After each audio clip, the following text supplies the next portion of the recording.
Sasabog na yung utak ko. Kasi sa tuwing nag-aaway sila, sa tuwing may problema sila, ako yung sinasabihan nila. Sobrang bigat nito sa akin dahil parehas ko silang magulang.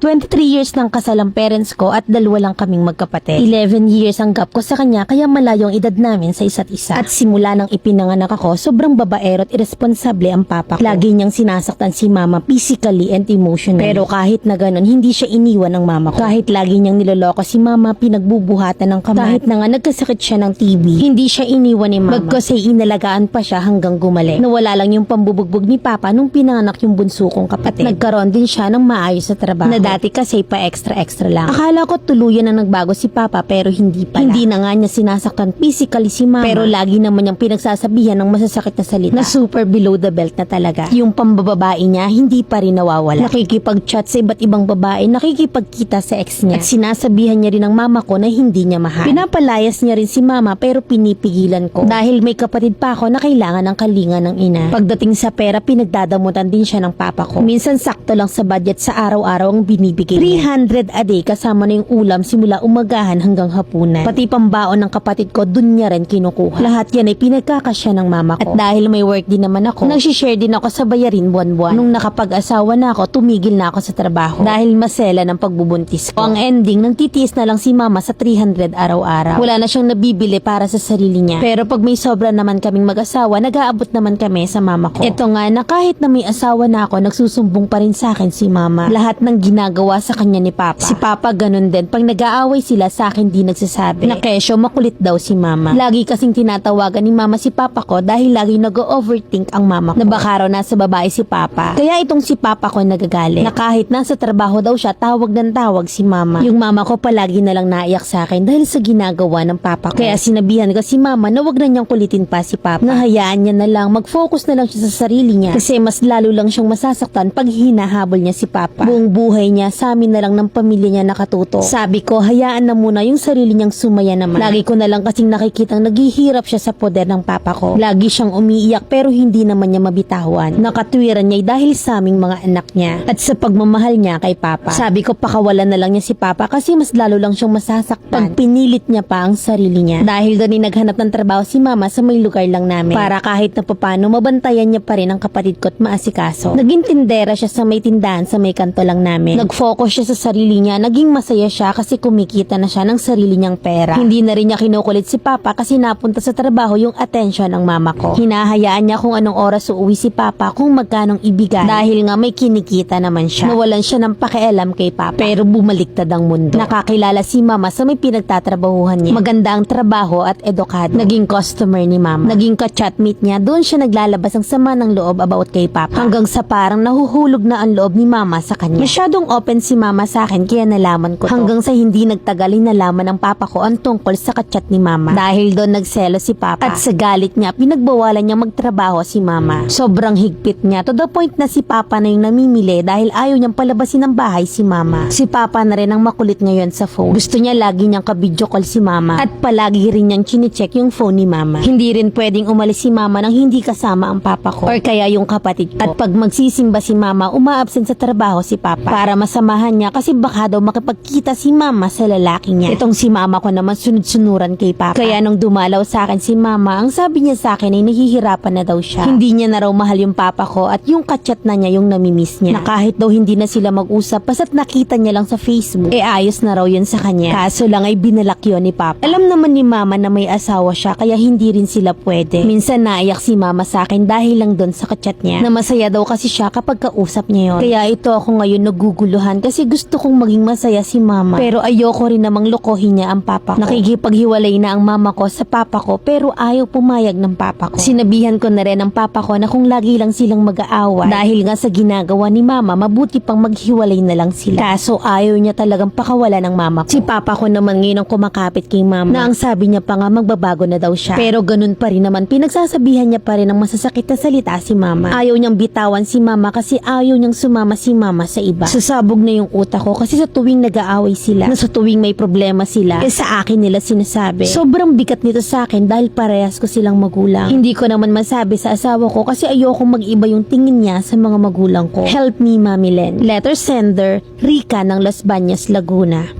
Naiipit ka sa dalawang nag-uumpugang bato. Makinig ka na lang sa mga hinaing nila. Pasok sa kanan, labas sa kaliwa. Matatanda na yan eh. Alam na nila yung ginagawa nila. Tsaka hindi mo naman po pwedeng i-advise si mama mo na panindigan yung lalaki niya. Kasi may iwang mag-isa ang papa mo, so masasaktan ka rin sa part na yon. Yang dipunggol mo namang ama, hindi naman pala kayang panindigan ng kapugian. Hahabol din naman. Ginusto pang mauntog ang mama mo bago magbago kuno. Which is dati physical. Ngayon emotional damage naman. Hindi sanay nang hindi nananakit eh, no? Hayaan mong paglabanan ng papa mo yung karma niya. At kung papaano i-win back ang mama mo. Kung magagawa niya. At kung anong desisyon ng mama mo, deserve yon ng papa mo. Hindi ko sinabing bumitaw siya, pero parang gano'n na. Matagal na rin nagtiis ang mama mo sa poging papa mo. Ngayon, si mama mo naman na naglalaro ng ganda-gandahan. So, hayaan mong ang ama mo ang naman taya sa larong siya ang nagsimula.